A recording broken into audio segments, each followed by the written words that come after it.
Magandang araw po sa inyong lahat and welcome back to my channel.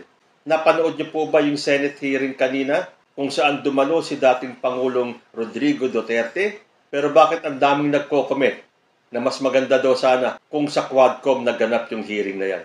Pero bago po tayo magpatuloy, konting shoutout lang po. Una po kay Sis Queen. Belated happy birthday. Birthday niya po noong October 26. Sis Queen, huli man daw at magaling. Ito, naihabol ko rin. Kay Martinez Bird. At shoutout din natin ang PW Discarte TV. Kay Jovita Gasmena. Kay Emeline de Los Angeles. At kay Mariam de Mabildo ng Carson, California. At hi sa kanyang pamilya sa Bicol at sa Bacoor, Cavite. Okay, panoorin po natin itong isang portion ng Senate hearing kanina. At kayo na po ang humusga. Kasi sa tingin ko, parang masyadong na-trigger itong si former President Rodrigo Duterte. Nakakatakot nga eh. Kanina may times na para siyang sisiklag. Kung may mangyari sa kanya. At kahit na hindi ako maka-Risa Hontiveros, gusto ko pong i-congratulate si Risa Hontiveros sa kanyang matapang pero malumanay na pagtatanong kay former President Rodrigo Duterte. Pero sa mapapanood ninyo, kayo na po ang humusga sa mga galaw ni former President Rodrigo Duterte. Ano po ang masasabi nyo? Panoorin po natin ito. So, bago po magsimula, gusto ko lang pong ipaalala sa ating lahat na seryosong usapin ito. At tiwala ako sa chair ng subcom na seryoso tayo dito. At hindi ko po na-appreciate ang napaka-casual na mga sagot ni dating presidente tungkol sa patayan.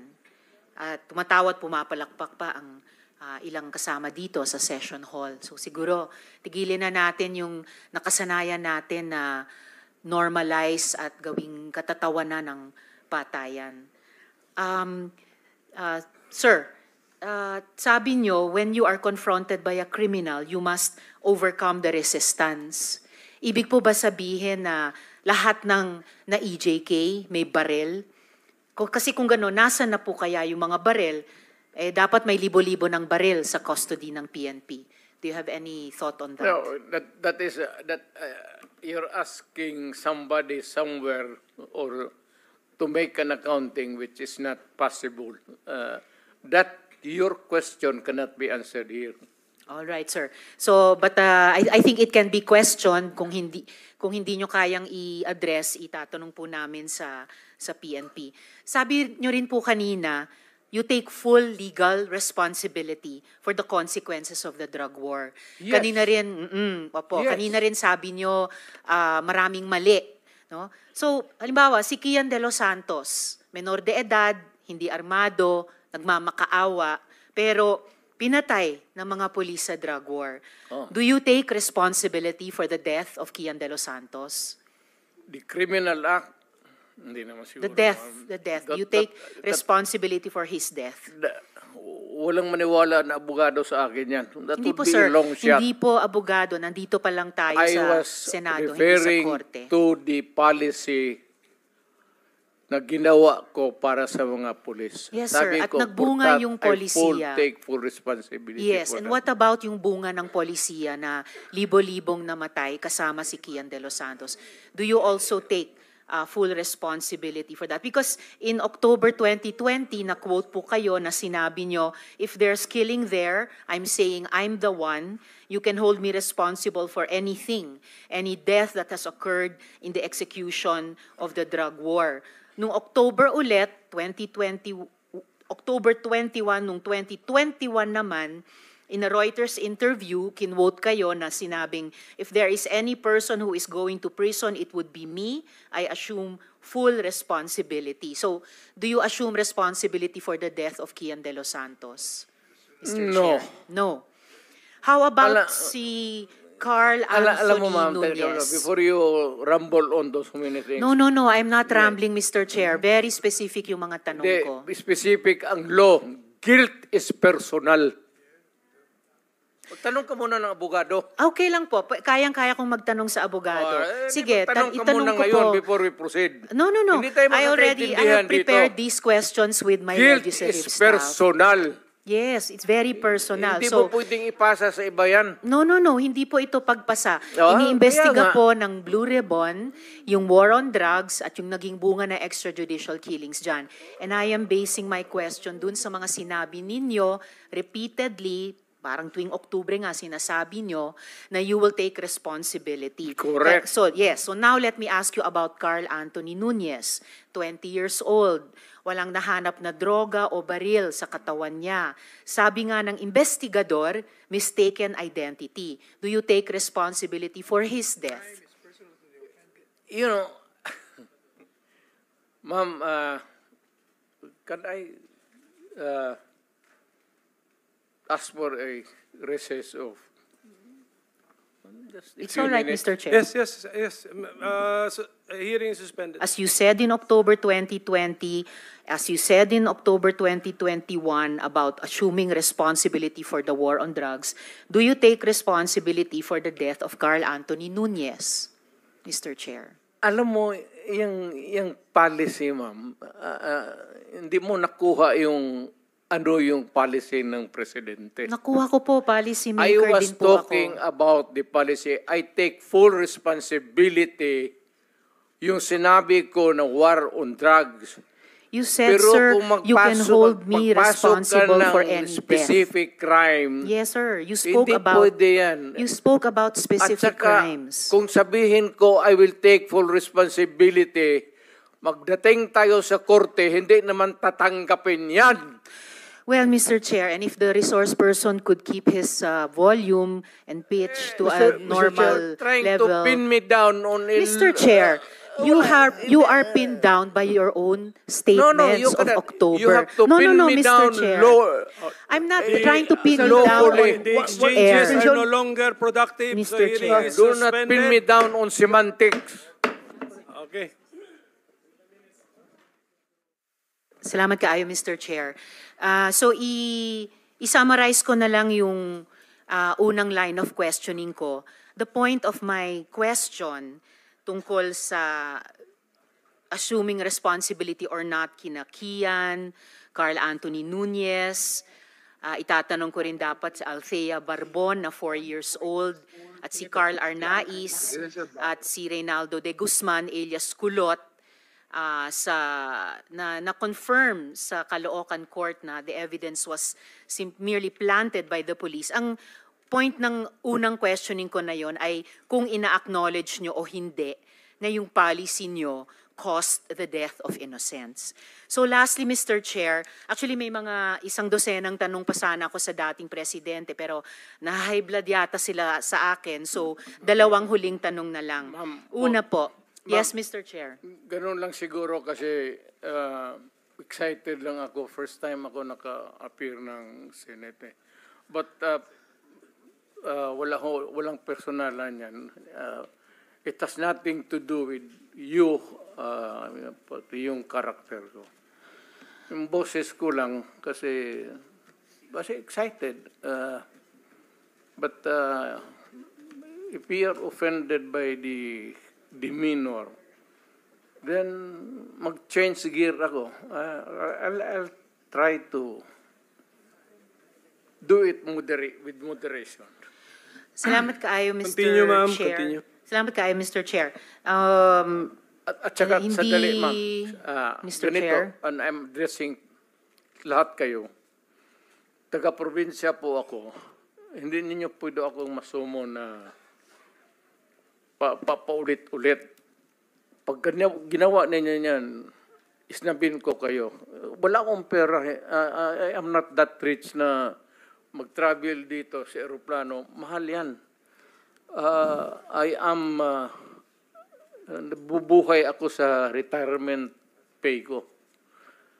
So, pati itong pamasahe ko, retirement pay ko yan. Wala akong negosyo ever since. Gobyerno lang ako. I have been an employee of government ever since. Kaya I do not have